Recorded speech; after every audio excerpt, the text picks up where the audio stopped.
Welcome back. This is going to be the start of a full build series. I'm actually going supercharged with this car, and it's going to be pretty OEM-ish once it's done. I'm trying to go for a super clean forced induction setup that almost looks factory. Going to be a lot to get there, but you guys are coming along for the journey and it should be a lot of fun. I have a whole bunch of parts coming. The main part is being built right now or put together from Science of Speed. It's the Science of Speed tuner kit. They have a whole supercharger setup that's air to water intercooled. It's a Vortex blower, and actually I upgraded the blower on it so I can run more boost down the road. Got a standalone ECU for it and a whole bunch of other supporting goodies like 1000cc injectors, fuel system stuff. Right now, the first step is to get this thing to a point where it's mechanically sound. And then next video, I'm probably gonna be installing the standalone ECU and getting that all up and running. Got to do clutch in this car, going with the ACT clutch pressure plate and stock friction disc. So yeah, be prepared to see a lot of episodes coming out on this car, going through the whole build, every step of the way. But today, I'm gonna be working on valve adjustment related stuff. Gonna be changing on the fluids, trans and diff, and maybe the engine oil if I can get to it. And then I'm actually gonna be installing this test pipe here because we need a clean flow of exhaust for my new wideband for the ECU. So a lot of my parts haven't showed up yet. They're in the order process. So let me just show you what I have here. I got a Link plug and play ECU to actually make plug and plays for the AP1, and it's basically a circuit board that goes in the stock housing for the stock ECU. It's got all the stock connectors that you would plug in, and then has a couple expansion ports. You got CAN connections. One's going to be for my wideband, and then the other is for my CAN gauge. You got an E throttle if you wanted to add that, and then 2 expansion slots, which is kind of cool. And then this little lead coming off is for USB. We are going with a Bosch NOx sensor. So the NOx sensors on the AP1s are narrowband. So I'm actually going to be switching to a wideband NOx sensor. So this donut type, much better at figuring out if your motor's knocking and way more sensitive than the stock Honda one.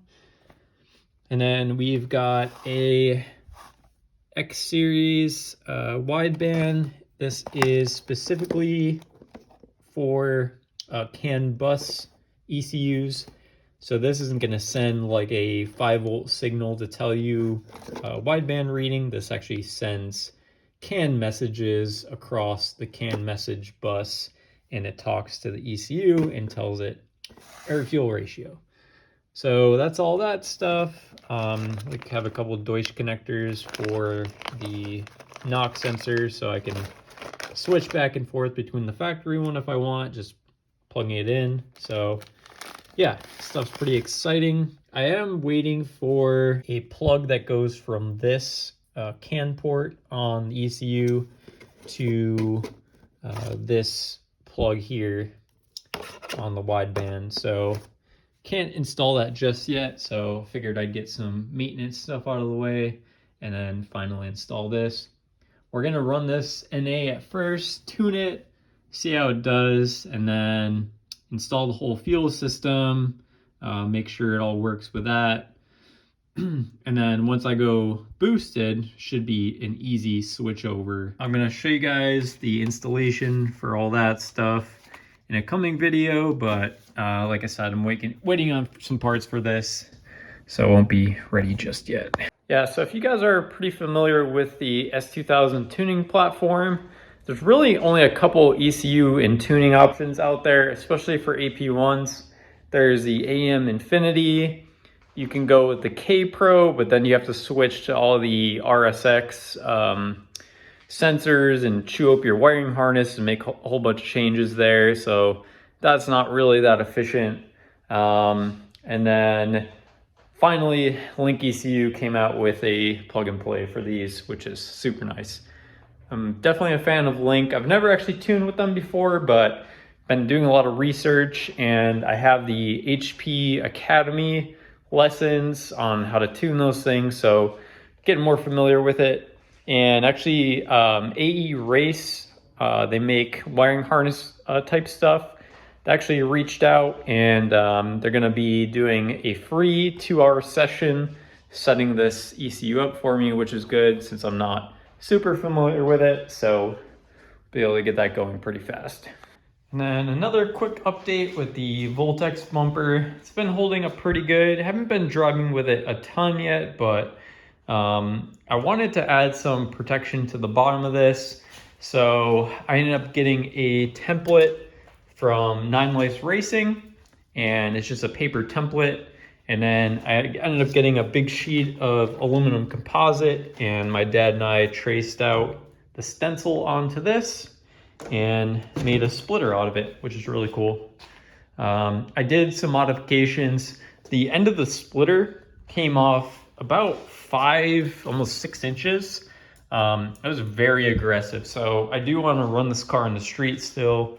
So I figured that would be too much. So I ended up going 2 inches past the bumper, and it should actually be perfect because it will come out to the point where the canard is sticking out from the bumper as well. So the splitter should come in line with this, and everything should look nice and flush.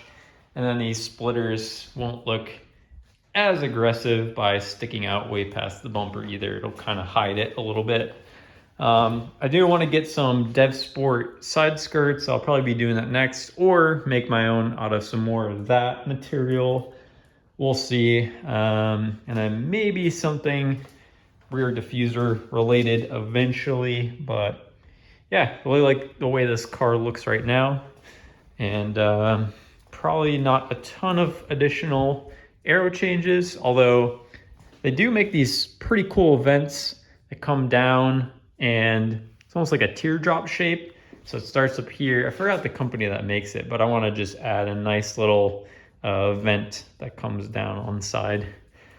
Kind of makes it blend in more with the aggressive front end, and the rest of it I want to kind of match the aggressiveness. Running this test pipe with the stock ECU setup, I'm gonna have to run a little bit of a spacer.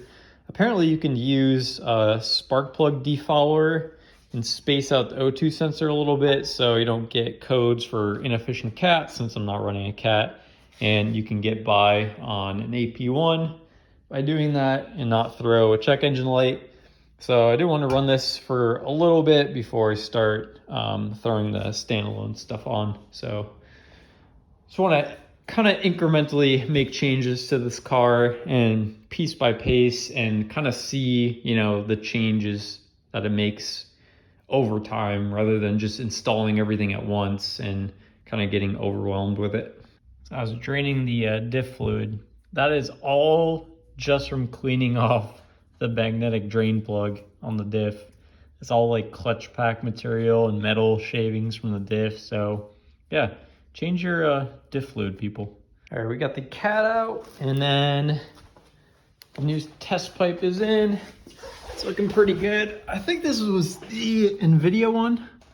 Fitment's actually pretty decent. I got some new hardware for it. Picked up this, you know, used, and cleaned it up and everything, but turned out pretty good. But probably gonna have to run that O2 spacer. Most definitely gonna throw a check engine light after probably a couple miles, but just waiting on the transmission and diff fluid, the new stuff, because UPS is very late for some reason today. It should be pretty much for the maintenance stuff. When I was doing a valve adjustment, I did kind of round off one of the lock nuts for one of the adjusters. So I'm getting a new adjuster and a little lock nut for it, and I'm gonna redo the valve adjustment. My car actually ran a lot better. When I got the car, the valves were very clacky, and the valves were set very loose, almost double the thickness that they're supposed to be as far as the spec goes. for the valve lash. So once I tightened that up, I mean, the car just ran 1,000 times better, had like more mid-range torque and everything.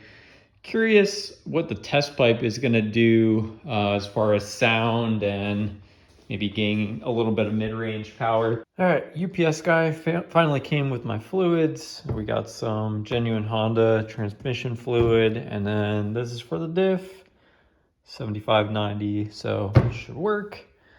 And then I figured out that the diff fill bolt is a 23 mil. So I have an old wrench here that I'm just gonna shave down to make it 23 millimeter, and that should be good. And then I got these spark plug non-followers. They're 14 mil, and they fit in the cat's.